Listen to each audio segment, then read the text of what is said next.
While the refugee crisis is straining public services and security forces in Europe, Israel is doing all it can to isolate itself. It's not only a fence, it's a kind of a whole system. You'll need the electronic fence which give you the DLL. Israeli Prime Minister Benjamin Netanyahu announces at the weekly cabinet meeting the fence was meant to keep at bay not only militants but also migrants and smugglers. In the late 2000s, Israel faced a crisis unlike anything in its modern history, when tens of thousands of African migrants, primarily Eritreans and Sudanese, flooded across the Sinai border. By January 2012, over 50,000 migrants had entered Israel, an influx that Israeli leaders warned was a serious threat to the nation's future. Prime Minister Benjamin Netanyahu said that without a new barrier, Israel would face a flood of illegal migrants from Africa, something much worse than Sinai terrorists. From a trickle in 2006, this wave grew into a surge, overwhelming border towns and turning the southern neighborhoods of Tel Aviv into makeshift camps. Local residents and officials cried out for help as the government scrambled to respond. In the first half of 2012, nearly 9,600 Africans crossed illegally, but the next year only 34 managed to do so.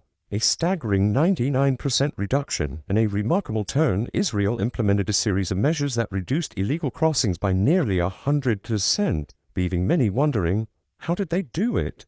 Well, today we reveal how Israel solved the immigration crisis, and why their approach holds lessons for nations worldwide. Although the period from 1948 to 1956 saw numerous attempts by Palestinians to cross into Israel, often leading to violent clashes with border guards, it was in the late 2000s that the country's concerns really took off. The centerpiece of Israel's crackdown was the construction of a massive new barrier. Between 2010 and 2013, Israel built a 245-kilometer, 152-mile, high-tech fence along its border with Egypt. According to the Times of Israel, the final 245-kilometer stretch from Rafah to Eilat was completed in 2013 at a cost of approximately 1.6 billion Israeli shekels, around $450 million, one of the largest projects in recent Israeli history. Within a few years, the first 230 kilometers of the fence were finished, but the construction of the final 15 kilometers, which form the southwest boundary between Egypt and Israel, took an additional year and a half. The rough terrain of the region around Eilat, with deep valleys and hard rock, was the cause of this delay.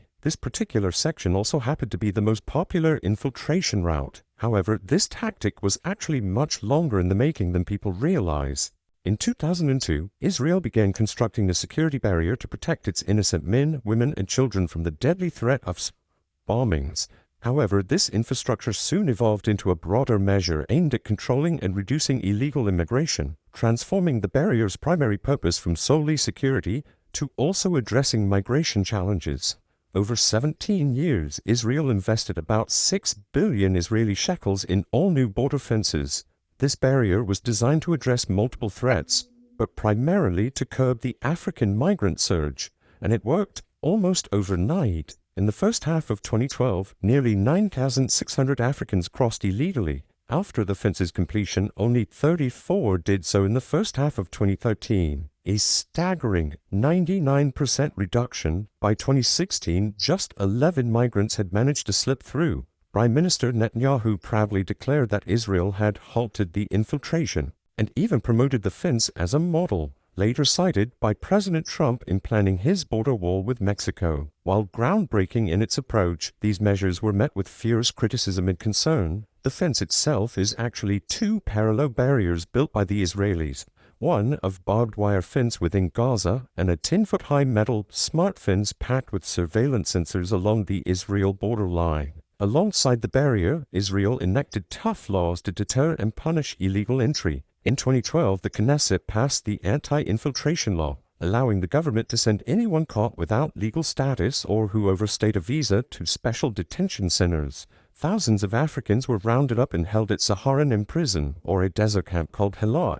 Under this law, single men could be detained for up to 3 years. However, in 2013, the Supreme Court struck down the detention policy as unconstitutional, leading to the creation of Helat, a semi-open camp where around 1,800 migrants were required to check in daily but could leave during the day. Interior Minister Eli Yishai branded migrants infiltrators and compared them to a disease. warning they posed an existential threat to Israel. Netanyahu warned that a migration wave of up to 1 million could destroy Israel's character. Critics argued that these laws were inhumane, but the government insisted that they were needed to defend the Jewish and democratic nature of the state. Israel also employed incentives to encourage migrants to leave voluntarily. In 2013, following the independence of South Sudan in 2011, Israel offered financial assistance to Sudanese and other migrants to encourage their voluntary return home. Israel quietly paid $1,250 per family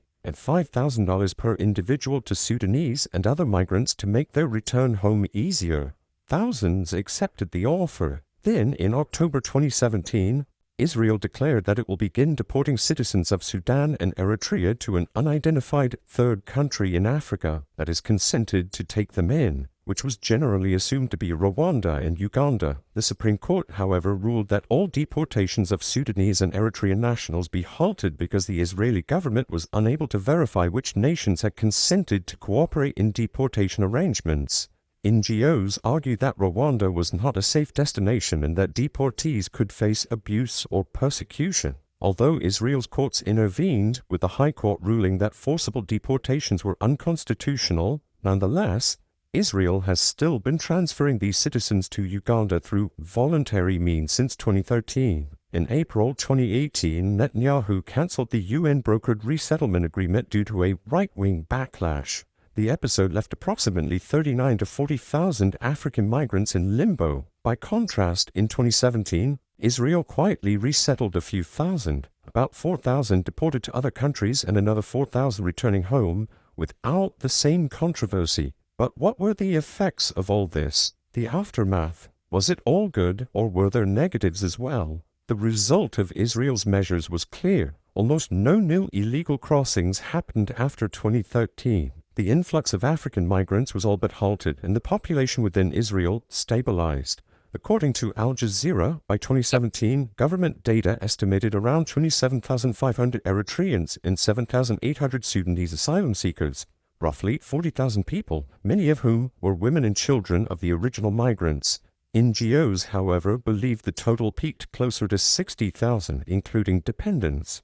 Most of these migrants live in South Tel Aviv, where Stand With Us reports that by 2018, approximately 90% of an estimated 38,000 migrants were concentrated in the area. This sudden influx placed immense strain on local resources, and allegations of abuse soon ramped up. According to a 2019 report by the Hotline for Refugees and Migrants, inspectors from Israel's Population Authority have physically assaulted asylum seekers and, in certain instances, have prevented them from submitting an asylum request or from using a phone as required by law. During this time, South Tel Aviv's already impoverished neighborhoods swelled to 5 or 6 times their original size. The city's budget increased significantly to cover education, welfare, and healthcare needs. One hospital alone reported an additional $10 million in costs for migrant care. Social tension spiked as well. Right-wing groups held rallies demanding deportation, while activists organized counter-protests. In 2014, over 10,000 migrants marched on the Knesset, chanting, "We need protection, we are asylum seekers, and we are refugees." Protesters even burned the interior minister's photograph, showing the deep divisions this issue caused within Israeli society. These cries were powered for many by the fear of facing life-threatening persecution if they were forced to return to their countries, which poses the question of whether Israel's approach managed to find the right balance between what was accepted beyond its asylum policies and legal requirements. To understand Israel's methodology, it's important to recognize that its legal immigration system is largely based on the law of return, which mainly grants citizenship to Jewish people. This law was enacted by Israel on July 5, 1950, and grants all Jewish people the right to immigrate to the country and obtain immediate citizenship. But non-Jewish immigration and asylum requests are tightly restricted. Israel's refugee system is limited. Out of tens of thousands of African applicants, almost none have received full refugee status for many years. The number is often reported to be below 0.5%. In fact, for a long time, Israel largely ignored asylum requests altogether, until a 2013 law briefly prompted the government to review cases.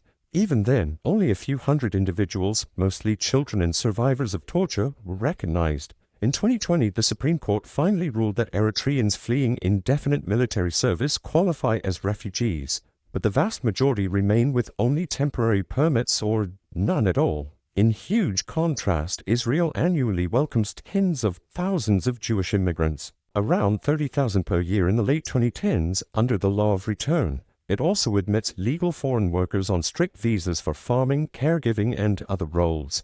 The asylum seekers from Africa, however, fall outside these criteria. The government contends most are economic migrants rather than genuine refugees fleeing persecution, a stance critics say ignores the real dangers and fears many face in their home countries. So, while many viewed Israel's aggressive measures as a bold and effective response to its migration challenges, some even citing it as a model for other countries, this approach also sparked intense political debates and raised human rights concerns. Supporters celebrated the crackdown as a necessary step to ensure national security and preserve the country's Jewish identity, often framing migrants as threats to social cohesion. On the other hand, critics argued that these policies dehumanized vulnerable populations and undermined fundamental human rights. The aggressive crackdown started debate both within Israel and internationally. Many are firm in their stance that Israeli officials repeatedly dehumanized the migrants. Foreign Minister Gilad Erdan and Interior Minister Ari Deri bluntly told asylum seekers they faced only two options: leave voluntarily or sit in jail. Even some Israeli doctors challenged the policies. A High Court petition argued that African children deserved education and a right to work, just like Israeli citizens. Abroad, human rights organizations condemned Israel's actions. UN High Commissioner for Refugees Filippo Grandi expressed outrage, warning of Israel's painful history of migration and exile, and emphasizing that refugees do not flee out of choice. Amnesty International labeled the deportation plans a cruel and misguided abandonment of responsibility, while Human Rights Watch highlighted how Israeli leaders had labeled asylum seekers infiltrators, undermining democratic values. Media reports in Israel and abroad echoed these fears. In 2018, dozens of NGOs signed protest letters warning that sending migrants to Rwanda was dangerous and that such removals would violate international law. And the Supreme Court of the United Kingdom later ruled in November 2023 that the Rwanda policy was unlawful because of this exact risk. The Israeli Supreme Court also stepped in, striking down parts of the detention law and ordering the closure of Halat. Nonetheless, Israel overall prioritized security over open asylum policies. Politically, there was a broad consensus to maintain strict controls. Center and right-wing parties correspondingly accepted the measures to preserve the country's Jewish majority. In such a heated back and forth, it's clear now that many nations kept an eye on the situation. Some were flat out against the measures, while others remained quiet, leading many to think that these nations may be quietly planning something similar themselves. So, has this happened? And if not, could it? Simply put, has Israel's approach become a global blueprint? Well, some world leaders have indeed taken notice. In 2015, Hungary and Bulgaria sought advice from Israel on building their own fences. As thousands of migrants began to enter the two states from the Middle East and North Africa, leaders from both countries were quick to contact Jerusalem. Poland's recent barrier along the Belarus border was explicitly modeled on Hungary's fence at the Serbia border, reflecting Israel's strategy of walls and patrols. Also, President Trump even cited the Sinai barrier as an inspiration for the US-Mexico wall. However, there are still significant differences. Poland and Hungary built fences at the EU's borders primarily to deter Muslim refugees, often defying EU asylum rules. Israel, by contrast, is outside Europe and categorizes African migrants differently. Poland's government violated EU refugee quotas and faced court rebukes, while Hungary has labeled migrants as Islamic invaders. Israel similarly framed migrants as a demographic threat to its Jewish identity, a concept rooted in its unique historical context. Effectiveness also varies. Israel's walls and laws significantly reduced illegal crossings, almost to zero. Though critics argue that no fence can stop people fleeing war forever, Israel's small size and its ability to detain and pressure a few thousand migrants made its approach more manageable than in large European countries. Human rights groups emphasize that Western democracies must balance security needs with legal obligations. For example, Poland's controversial pushbacks at the Belarus border drew European outcry. just as Israel faced UN criticism over its deportation plans. Whichever way you look at it, people are always going to flee war-torn countries or nations that deny them their basic human rights, and it will typically be neighboring countries that feel the brunt of this. But it is how the country handles these challenges that matters. By every measure, Israel nearly eliminated illegal migration from Africa. After 2013, the influx virtually ceased, and the number of undocumented migrants stabilized or declined. Its combination of a massive fence, tough laws, and incentives achieved a dramatic reduction in crossings. However, this approach remains deeply controversial. It exposes Israel's unique dilemma: how to uphold both its Jewish identity and democratic values. So again, can other nations replicate this model if they want to? Well, the answer is extremely complex. On one hand, Israel demonstrated that fortification and strict policies can effectively halt immigrant flow. On the other, it raised urgent questions about refugee rights and humanitarian responsibilities. The global debate continues. Is Israel's strategy an effective security lesson or a warning of how far a country will go in pursuit of its goals? As seen in Poland, Hungary, and elsewhere, history suggests that walls alone may fall short if the root causes of migration are not addressed. In the end, Israel's crackdown is a story of huge contrasts, a security success shadowed by humanitarian controversy. Its experience serves as both a cautionary tale and a provocative example, fueling ongoing debates among policymakers and human rights advocates worldwide. What about how Poland solved the immigration crisis?